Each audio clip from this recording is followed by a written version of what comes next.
Rule तो सारे हो गए थे आप लोगों के, है ना। अब ये देखना है कि जर्नल किस तरह बनेगी उन रूल्स की हेल्प से। समझिए, देखिए।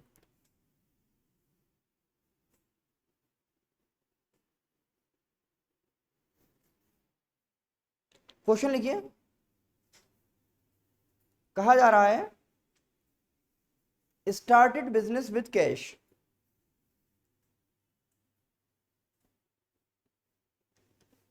Started business with cash.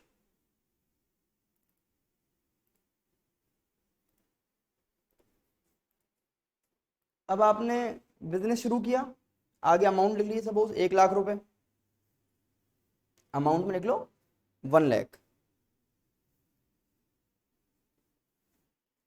अब क्वेश्चन में आपको याद होगा हमने एक फॉर्मेट बनाया था कि सबसे पहले जो है यहाँ पर डेट आती है। अब क्वेश्चन में अगर डेट आपके पास है तो डेट लिख लेंगे, और अगर डेट नहीं है तो सीरियल नंबर लिख दिया जाएगा। उसके बाद एक ये बनाया था एलएफ नंबर के लिए, और एक डेबिट और एक क्रेडिट।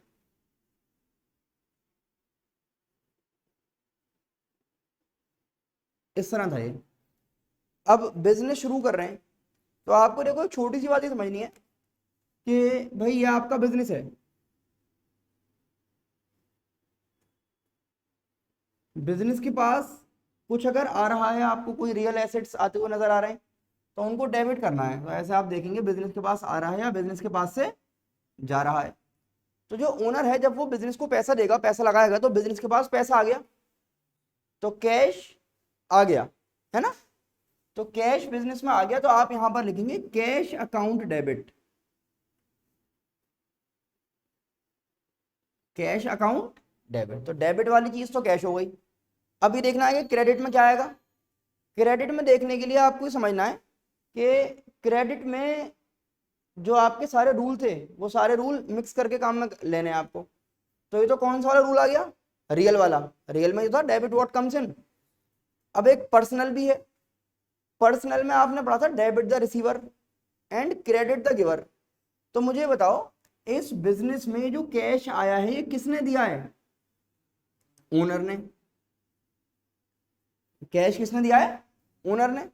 ओनर जो पैसा लेकर आता है उसको हम कैपिटल कहते हैं। ओनर के पैसे को क्या कहेंगे, कैपिटल। तो ओनर क्योंकि गिवर है, पैसा दे रहा है, तो क्रेडिट होना चाहिए या डेबिट, क्रेडिट, क्योंकि क्रेडिट द गिवर। गिवर के हिसाब से यहां पर लिख देंगे आप टू कैपिटल। तो जो रूल्स आपने पढ़े हैं वो इस तरह मिक्स होके काम में आते हैं। अगर किसी को इसमें समझ में नहीं आ रहा तो ये वाला भी रूल था कि याद करिए, ALCRE वाला, है ना। एसेट्स लायबिलिटी कैपिटल, ये है कैपिटल। कैपिटल जो है ये जब आया था तो डेबिट में लिखा था या क्रेडिट में। हमने पढ़ा है कि कैपिटल अगर कम हो रहा है तो डेबिट हो जाएगा, बढ़ रहा है तो कैपिटल जब आया है तो बढ़ेगा ना, पैसा लगाया गया है। तो इस हिसाब से कैपिटल यहाँ पे आ गया, देखो 2 में। फिर एक नरेशन लिखा जाएगा। नरेशन मैंने बताया था भाई आप इंग्लिश में समझाएंगे कि ये एंट्री क्या दिखाना चाह रही है। लिख देंगे being amount invested in business. यही तो कर रहे हैं हम, पैसा लगा रहे हैं बिजनेस शुरू करने के लिए, और अमाउंट बता दीजिए 1 लाख रुपए आ गई। इस तरह से करना है, लिखते हुए चलिए हाथ के हाथ, या वो ये पहले आज समझ लो फिर घर जाके दोबारा एक बार कर लीजिएगा ताकि अच्छा से समझ में आ जाए। क्वेश्चन लिखते रहिए लेकिन लाइन से, एक पेज पर सिर्फ क्वेश्चंस लिखते रहिए। दूसरा क्वेश्चन लिखिए, पहले खाली पॉइंट नंबर डाल के क्वेश्चन क्वेश्चन लिख लो, फिर बाद में एक बार दोबारा इसको लेके फिर लिखना सुकून से। लिखिए जरा। Started business with cash 50,000 and introduced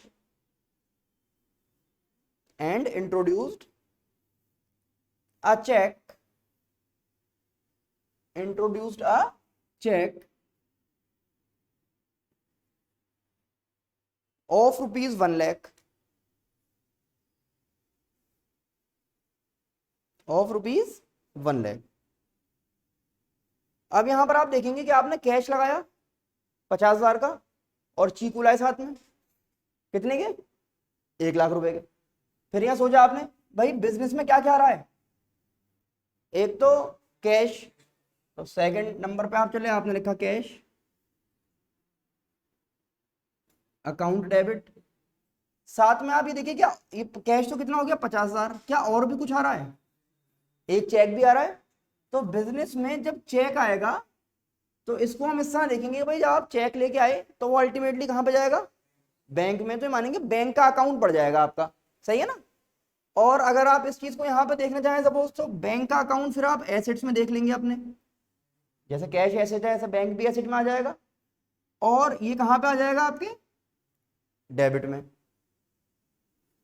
एक तरीका तो यह है इसको समझने का, एक तरीका यह है इसको समझने का कि पर्सनल अकाउंट में आपने देखा था कि नेचुरल पर्सन होते हैं यानी कि मेवरा, और एक होते हैं क्रिएशंस ऑफ, वो क्रिएशंस ऑफ गॉड तो मेवरा आप हो गए। फिर आते हैं आर्टिफिशियल पर्सन, जिसमें कंपनीज या कोई भी ऐसी बिजनेस आएगा। तो जो बैंक है क्या वो एक बिजनेस है? नहीं है। बैंक भी तो एक तरह का बिजनेस है, कंपनी है। तो जब आप बैंक में पैसा डालेंगे तो क्या हो जाएगा? Debit the receiver. वो चेक आप किसको दिया है? बैंक को। तो बैंक ने डेबिट कर लिया, ऐसे करके सोचिए। तो दोनों ही तरफ से बैंक में डेबिट हो रहा है, बैंक में क्या हो रहा है? डेबिट। और अब बताइए टोटल कितने पैसे लगे बिजनेस में? 1.5 लाख रुपए, 1 लाख और 50,000। तो यहां लिख देंगे आप 2 कैपिटल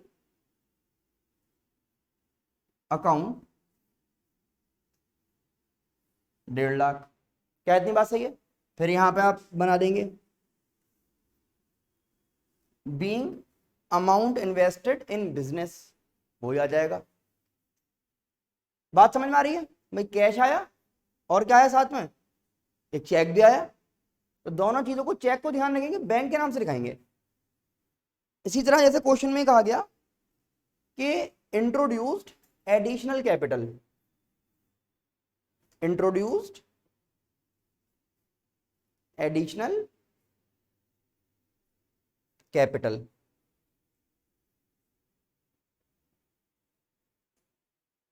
₹25,000। तो कह रहे हैं भाई कुछ पैसा कम पड़ रहा होगा तो आपने और पैसा लगाया बिजनेस में, तो और कैश लगाया। तो फिर वही चीज कि भाई बिजनेस के पास क्या आ गया? कैश। तो कैश को क्या कर देंगे? डेबिट। तो आप यहां पर लिख देंगे कैश अकाउंट डेबिट। इधर अपना सीरियल नंबर या डेट जो भी हो चलती रहेगी। और 2 में अब ये जो पैसा आपने लगाया, नाम से ही सुनने में आ रहा है इंट्रोड्यूस्ड एडिशनल कैपिटल, तो 2 कैपिटल आ जाएगा यहाँ पे, क्योंकि ये पैसा किसने दिया है? ओनर ने। ओनर क्या है? गिवर। गिवर को क्रेडिट करेंगे, जितने भी रुपए लेके आए वो आपने यहाँ पे लिख दिए। जरा समझिए इस चीज को अच्छी तरह, फिर आगे चल रहे हैं। नेक्स्ट लिखिए, देखिए deposited in bank, fourth point देख रहे हैं, deposited in bank.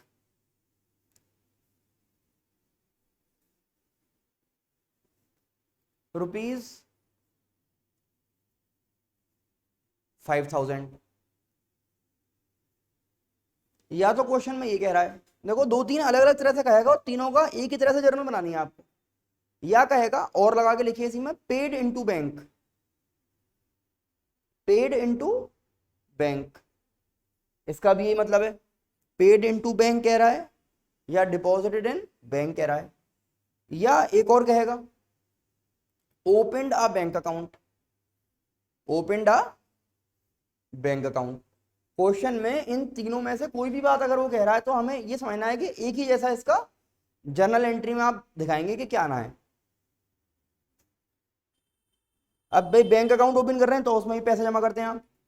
Paid into bank का मतलब ये बैंक को पैसे दिए, और डिपॉजिट इनटू बैंक इसका भी ये मतलब है।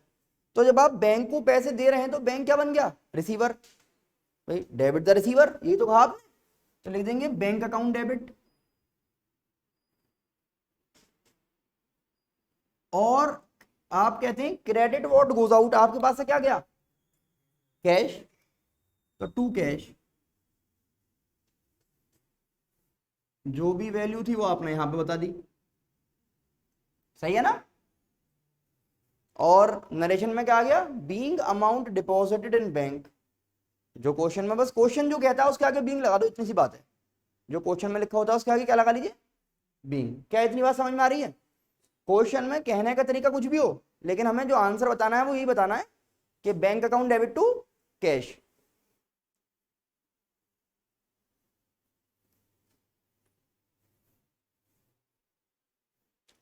अच्छा भाई, जैसे बैंक में पैसा डाला गया है ऐसे ही बैंक में से पैसा निकाला भी जाएगा। पैसा निकालने को कहते हैं विड्रॉ करना। क्या कहते हैं,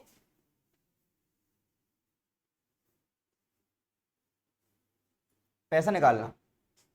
अब इसमें क्वेश्चन में कहेगा withdraw from bank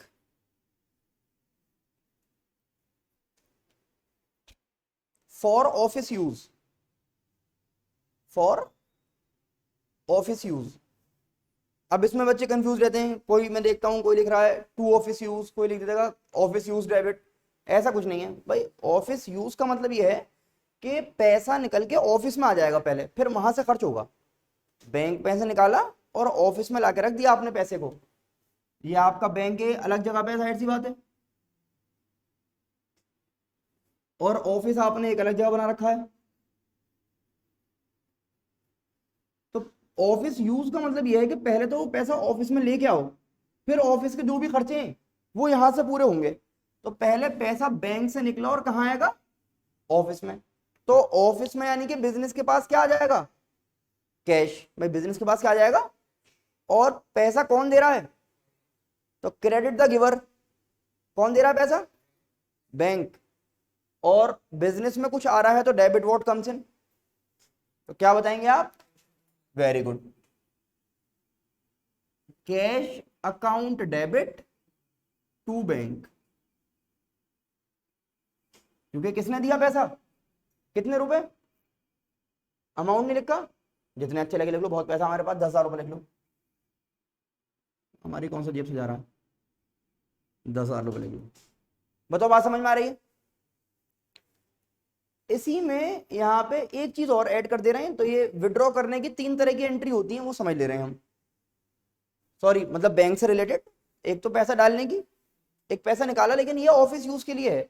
being amount withdrawn for office use ऐसा करके लिख दिया। लेकिन अगर क्वेश्चन में कहेगा, लिखिए, हाँ नया लिखिए, विड्रॉ गुड्स, वो विड्रॉ कैश फ्रॉम बैंक।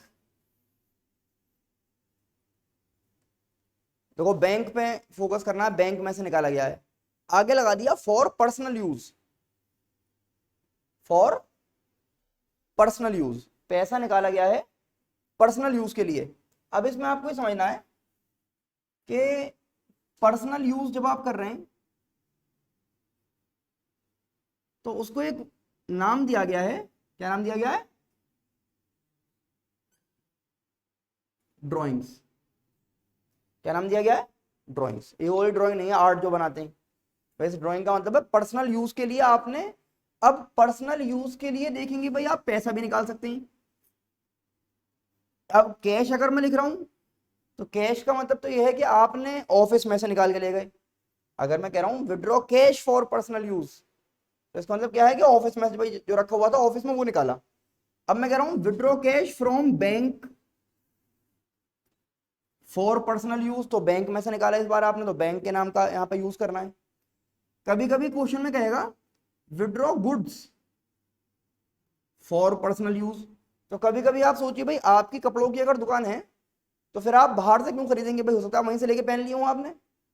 तो withdraw goods for personal use, तो उसको भी ड्राइंग्स कहेंगे। तो आपका काम अगर पर्सनल यूज में है लेकिन कुछ भी लिखा हुआ है तो क्या कहलाएगा, ड्राइंग्स। बात समझ में आ रही है।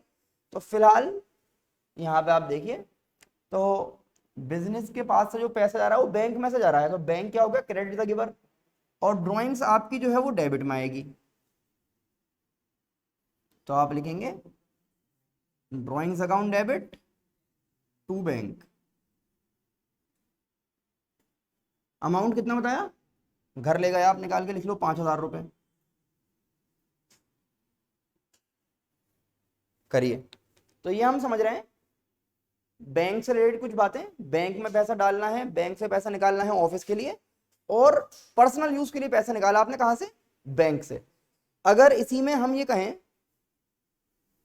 कि withdraw cash for personal use, खाली बस ये कहा गया, तो इसका मतलब ये ऑफिस में से ले गए आप, विड्रॉ कैश फॉर, तो ऑफिस में से ले गए। तो फिर आप सिर्फ ये कहेंगे भाई विड्रॉ कर रहे हैं तो ड्रॉइंग्स तो है ही, तो drawings account debit to cash आ जाएगा इस बार, क्योंकि बिजनेस के पास से जो है वो कैश चला गया जो ऑफिस में रखा था। ये बैंक में से लिया था पहले आपने, और अब कहां से गया, तो वही अमाउंट जो भी होगा वो यहां लिख देंगे। इसमें कुछ बातें देखिए, क्वेश्चन में अलग अलग तरह से आपको परेशान करना चाहेगा वो। कभी वो कह देगा withdraw cash for house hold expenses, तो पर्सनल यूज ही मतलब हो गया इसका।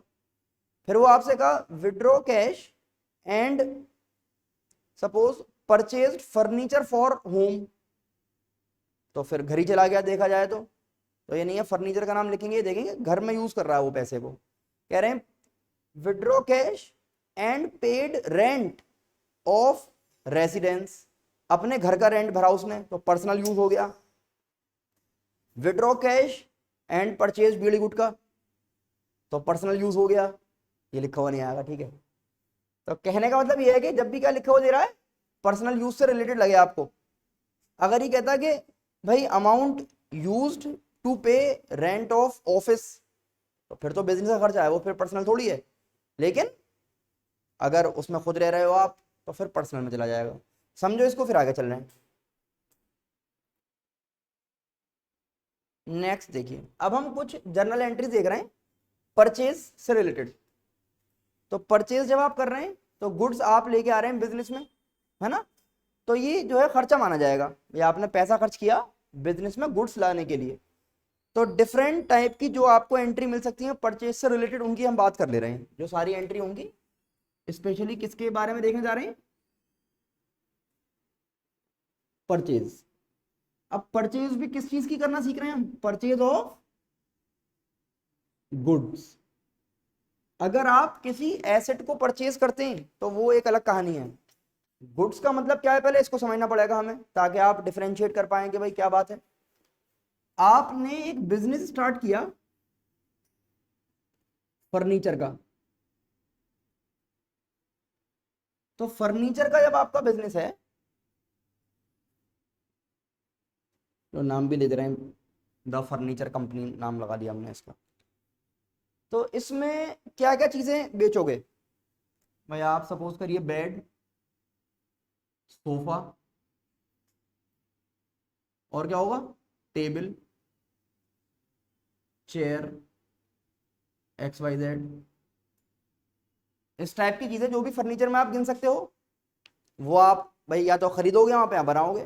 तो अगर उन चीजों को आप खरीद के ला रहे हो बेचने के लिए, रीसेल के पर्पज से लेके आते हैं ना, तो ये चीजें सारी खरीदने वाले के लिए तो एसेट होंगी जो आप कहीं से खरीदेगा। लेकिन आप भी तो कहीं से खरीद के लाए हो, लेकिन आप लाए हो रीसेल करने के लिए। तो आप क्योंकि इन चीजों को रीसेल के पर्पज से लाए हो, तो ये सारी चीजें आपके लिए गुड्स या स्टॉक कहलाएंगी। क्या कहलाएंगी, गुड्स या, क्या इतनी बात समझ में आ रही है भाई। लेकिन आपने यहाँ पे अपने यहाँ एक वो भी लगा रखा है, काउंटर वगैरह रखा हुआ है, उस काउंटर पे आपने रखा हुआ है एक अपना लैपटॉप और पीसी वगैरह, सारा हिसाब किताब करने के लिए। तो साथ में इन सब सामान के साथ साथ आपने क्या खरीदेगा अपने लिए, कंप्यूटर। तो ये कंप्यूटर जो है जरा मुझे बताइए सोच के, ये गुड्स में गिना जाएगा या एसेट में गिना जाएगा, ये एसेट है क्योंकि इसको बेचने थोड़ी लाए हो। तो ये कंप्यूटर एक एसेट है आपके लिए। तो जब हम गुड्स की बात करेंगे तो फिर उसमें कंप्यूटर को नहीं लोगे, बल्कि जो ये चीजें जिनका बिजनेस है उस चीज को लोगे। तो जब भी हम कहा करेंगे परचेज गुड्स, तो आप जो है गुड्स के लिए वर्ड यूज करेंगे परचेज अकाउंट का।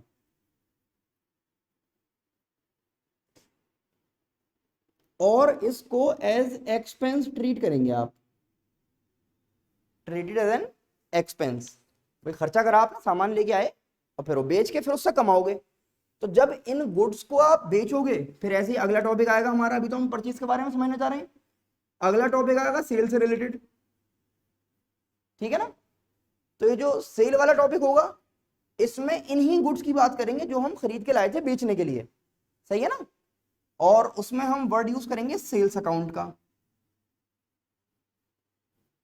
क्या इतनी बात सही लग रही है? अब हो ये रहा है कि मैं आपको क्या समझाना चाह रहा हूं, एक बिजनेस और है, ये बिजनेस जो है वो डील करता है कंप्यूटर वगैरह की चीजों में, ठीक है ना। तो इसका नाम है द कंप्यूटर गैलरी। क्या नाम है? तो इसके पास, स्पेलिंग सही है, गैलरी देख लेना। अब बात यह है कि ये क्या चीजें लेके आएगा अपने पास, ये माउस लाया, वो चूहे नहीं है, ठीक है। ये कीबोर्ड लाया, ये कुछ लैपटॉप्स लाया, और कुछ मॉनिटर लाया, कुछ XYZ लाया। मेरे ख्याल से आप समझ गए होंगे क्या लेके आ रहा है। तो ये क्या चीजें ला रहा है? जो चीजें कंप्यूटर से रिलेटेड हैं, और ये बेच के उनसे पैसा कमाएगा, जाहिर सी बात है। तो अब ये सारी चीजें इसके लिए क्या है? यही तो बात है, ये चीजें इसके लिए गुड्स हैं। भाई ये इन चीजों को लाया है रीसेल करने के लिए, अपने पास थोड़ी रखेगा इन चीजों को लाके, इनको तो बेचने के लिए लाया है। ये बेचने के लिए लाया था, ये वाली चीजें तो ये इसके लिए गुड्स थी, स्टॉक था। ये क्योंकि कंप्यूटर की दुकान खोले बैठा है, इसके लिए गुड्स में क्या आएगा? ये चीजें जो इससे रिलेटेड है। लेकिन भाई इसका एक बहुत बढ़िया शानदार सा ऑफिस है, तो उसमें जो कस्टमर आते हैं, एक वेटिंग एरिया है, सब चीजें, उसमें कुछ उसने चेयर और टेबल डाल रखी है लोगों को बैठने के लिए। तो चेयर टेबल जब इसने डाल रखी है, तो अब ये वो फर्नीचर खरीद के लाएगा। ये तो कहेंगे हम कि भाई कुछ लोगों को बिठाने के लिए चेयर लाया, टेबल लाया, इन शॉर्ट फर्नीचर लाया। तो अब ये फर्नीचर जो है वो इसके लिए एसेट कहलाएगा। ये तो क्या कहला रहे हैं? गुड्स, क्योंकि इन चीजों का बिजनेस है इसका। इन्हें जब खरीदेगा तो खर्चे में गिनेगा इन चीजों को, लेकिन जब ये खरीदेगा ये वाला फर्नीचर, तो ये किस में कहलाएगा? इसके लिए एसेट्स में। तो समझाना हम ये चाह रहे हैं कि जब कभी क्वेश्चन में आप देखेंगे परचेज एसेट्स, यानी कि purchase machinery, purchase computer, purchase land, purchase building, purchase XYZ जो भी एसेट है, तो उसको अलग तरह से देखेंगे। लेकिन जब ये क्या ला रहा है? गुड्स ला रहा है, तो गुड्स के लिए वर्ड क्या यूज करेगा? परचेजेस, खरीदने के लिए। और गुड्स को बेचने के लिए क्या उनसे वर्ड यूज करेगा? सेल। और जब एसेट लाएगा वो हम आगे पढ़ेंगे क्या करना है इसका। अब मैं आपको इसकी एंट्री नहीं करवा रहा अभी तो पहले एक बात मैंने आपको समझाई है कि क्या होता है, क्योंकि अभी लग रही है भूख, सोच रहा हूँ 20 मिनट है कुछ खा के भाग जाऊँ, सही है ना। इस बात को समझिए आप लोग, फिर कल वाले लेक्चर में समझेंगे इसके आगे क्या होता है, सही है ना।